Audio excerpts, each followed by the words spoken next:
You want to know about the toughest, most stubborn fighters of 1941? The planes that refused to die even when all the odds were stacked against them? You've come to the right place. Buckle up, because we're going on a journey back to the most brutal early days of World War II. This isn't just about speed or firepower, this is about pure, unadulterated grit. I'm going to give you my deep dive, my thoughts, and some crucial history and context you won't find in a simple list. And I need you with me on this. So, if you love stories of survival and incredible engineering, smash that subscribe button, hit the bell, and let me know in the comments right now, what plane do you think was the ultimate survivor? Let's set the scene. The year is 1941. The world is on fire. Europe is under the Nazi boot. The Battle of Britain has just raged, but a new, even more colossal horror has begun on the Eastern Front. The Pacific is a powder keg about to explode. And in the skies over all these battlefields, a new truth is being written in blood and aluminum. The best plane isn't always the fastest. It's the one that brings its pilot home. We're about to count down the top 5 most survivable fighters of that pivotal, terrifying year. We'll go from number 5 to the undisputed, almost mythical champion of durability. This is a story of design philosophy, national desperation, and the sheer will to live. Number 5, the unbreakable workhorse, the Curtiss P-40 Warhawk. We start with an American underdog. Imagine the United States in the late 1930s. It's a nation wrestling with the Great Depression and deeply isolationist. Military budgets are tight. In this environment, the Curtiss P-40 wasn't born a super fighter, it was an evolution, a tough, pragmatic upgrade of the earlier P-36 Hawk. And it looked tough. That iconic, chin-mounted radiator gave it a pugnacious, brutish face. But that brute strength was its genius. Its airframe was built like a tank. Heavy-gauge metal, robust internal spars in the wings, and landing gear designed not for gentle concrete runways, but for the dirt, dust, and chaos of front-line fields in North Africa, China, and Russia. Historical and economic context: while America was officially neutral until December 7th, its machines were already at war. The famous Flying Tigers, American volunteer pilots, were fighting for China against Japan. Why the P-40? It was available, relatively cheap, and could be sold without major political complications. It wasn't the best plane in the sky, but it was the right one for that desperate moment. My analysis here is this: the P-40 was a lesson in tactical adaptation. It couldn't outturn the nimble Japanese Zero. So, pilots developed the boom and zoom tactic, at diving from altitude with its heavy battery of machine guns, striking fast, and using its weight to climb away. In this role, its survivability was key. Its Allison engine, while not the most powerful, was famously tolerant of abuse. A punctured radiator? It could keep running on leaking coolant long enough to get home. It absorbed cannon hits that would shatter lighter aircraft. Over the deserts of North Africa, it faced the German Bf 109.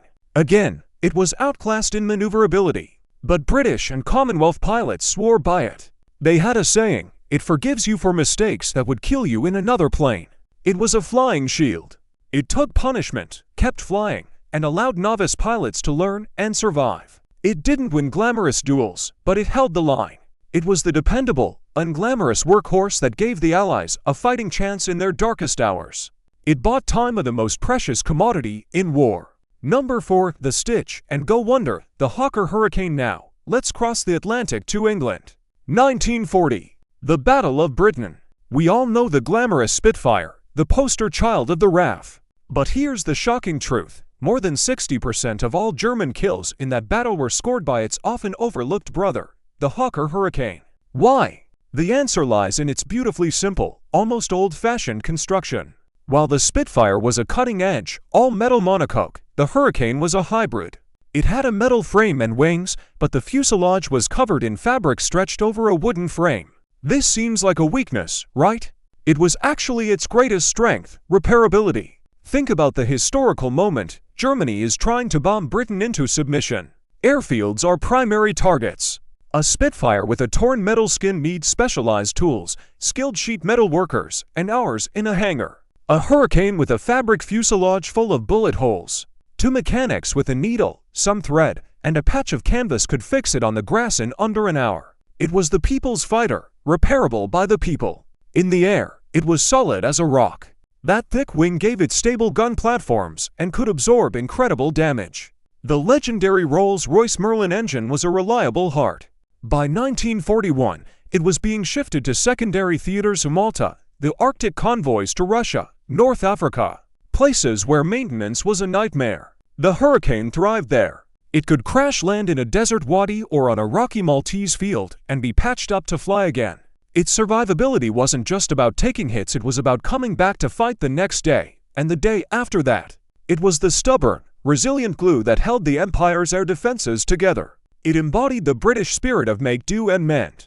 Number 3. The refined Predator, the Messerschmitt Bf 109F Friedrich. Now, let's look through the other end of the gun sight. Germany, 1941. The Blitzkrieg is at its peak. The Luftwaffe is the most experienced, battle-hardened air force in the world. And its primary weapon, the Bf 109, has evolved. Enter the Friedrich model. This wasn't just a tweak. It was a refined Predator. Smoother aerodynamics, a more powerful Daimler-Benz engine with fuel injection allowing it to perform under negative G-forces, a huge advantage, and cleaner lines. But crucially for us, it was also a masterclass in dense, efficient, and protected design. Analysis and historical dominance. The Bf 109F was small. A tiny frontal profile made it a hard target to hit. But that compact size housed an incredibly strong airframe, built for high-stress maneuvers. The Germans had also learned. Pilot protection was enhanced with better armor plating behind and under the seat. Self-sealing fuel tanks were standard. This was a fighter that combined lethal offensive capabilities with serious defensive consideration.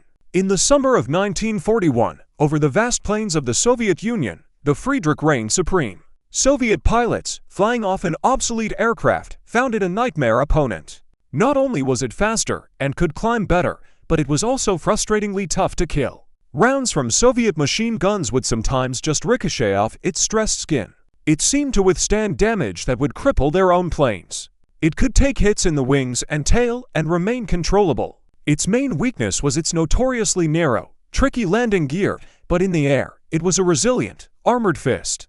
It represented the pinnacle of early war German engineering philosophy, maximum performance with minimized vulnerability. Number 2. The unshakable Wildcat, the Grumman F4F Wildcat. Now, let's change the theater entirely. The vast Pacific Ocean.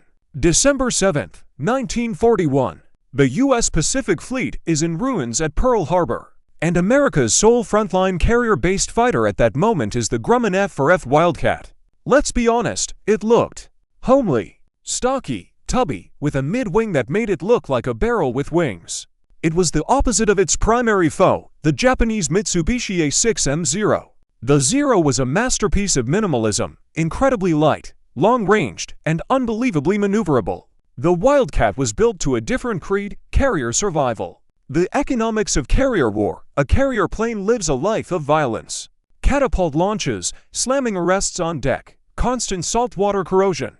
Grumman, known as the Grumman Iron Works, built the Wildcat accordingly. It was overwhelmingly strong, all metal, with a stout airframe that could survive crashes that would obliterate a Zero. In the early, disastrous months of the Pacific War, this strength was the U.S. Navy's salvation.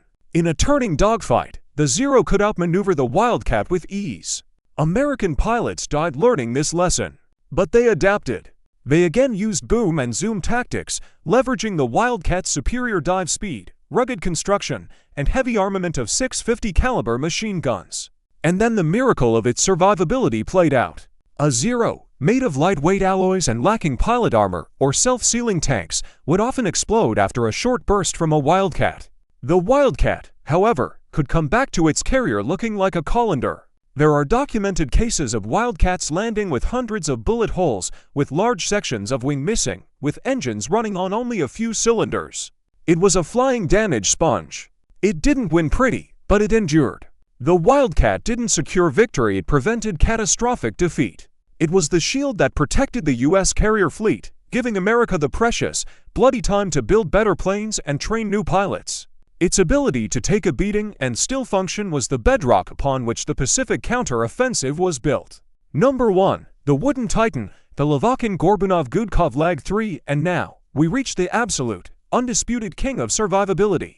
This story comes from the Eastern Front, the most savage, large-scale conflict in human history. The WWII. To understand this plane, you must forget modern aviation. Think of the Soviet Union in the late 1930s.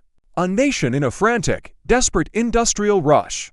It faces a critical shortage of strategic materials, especially high-quality aluminum. The design team of Lavokin, Gorbunov, and Gudkov was given a near-impossible task: build a modern fighter with what you have, not what you need. Their solution was both brilliant and brutal: Delta wood. This wasn't ordinary timber. It was a resin-impregnated, laminated wood composite, pressed under enormous heat and pressure. It was harder than many metals, fire-resistant, and waterproof. But it was phenomenally heavy. Thus, the WWII was born. Pilots gave it to nicknames that tell the whole story: the varnished guaranteed coffin for its poor performance, and the grand piano for its beautiful, polished wooden finish. It was a dog to fly heavy, sluggish, underpowered. In a one-on-one duel with a Bf-109F, it was at a severe disadvantage. Except in one category: raw, unkillable toughness. And this is where the legend begins. Paradoxically, the wooden construction made it incredibly survivable. A cannon shell exploding against metal skin creates shrapnel and massive tearing. Delta wood would often absorb the impact, closing the hole around the projectile. The monolithic wooden structure didn't crack and fail like stressed metal. The plane had self-sealing tanks and armor, but its primary shield was its wooden skeleton. The ultimate historical test, June 22, 1941. Operation Barbarossa. The Soviet Air Force is decimated on the ground in the first hours. Chaos reigns. And into this maelstrom fly the remaining aircraft, including the hated WWIIs. And something incredible happens. A WWII, hammered by German cannon fire, keeps flying. It takes dozens, sometimes hundreds of hits. Riddled with holes, trailing smoke and coolant, it remains in the air. The wood holds. Pilots would return with wings chewed to pieces, with giant sections of fuselage missing, and they would survive. It was a flying tank made of oak. It couldn't catch the enemy, and it couldn't outturn them. But it could withstand them. It became a symbol of the Soviet Union's desperate, brutal resistance. It was built in furniture factories by workers who had never built planes before. It was a weapon of necessity, of last resort.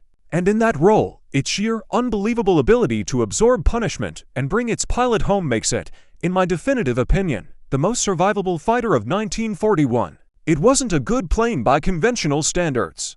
But in the specific, hellish context of the Eastern Front in 1941, its one transcendent quality, durability, made it a legend. Final thoughts, the philosophy of survival. So, what's the takeaway from these 5 warriors? The P-40 taught us about pragmatic adaptation. The Hurricane showed that simplicity and repairability are strategic assets. The Bf-109F demonstrated that survival can be engineered into a high-performance weapon. The Wildcat proved that specialized toughness can defend an entire fleet. The WWII revealed that raw, stubborn endurance can become a nation's shield in its darkest hour. In 1941, survivability wasn't a nice-to-have feature. It was a strategic imperative. It preserved irreplaceable veteran pilots. It allowed broken machines to fight another day. It bought the most valuable thing of all time. These planes, in all their battered, patched-up glory, are monuments not to the glory of war, but to the profound, human will to endure and survive against all odds. That's my deep dive. Now I want to hear from you. Did I get it right? Would you put the wooden WWII on top, or does the rugged Wildcat get your vote? The debate is half the fun. Let me know your thoughts in the comments below. And if you love this journey into aviation history, do me a huge favor, give this video a thumbs up, share it with a friend, and subscribe to the channel for more deep dives like this. We've got so many more stories of courage, engineering, and survival to explore together. Thanks for watching, and I'll see you in the next one.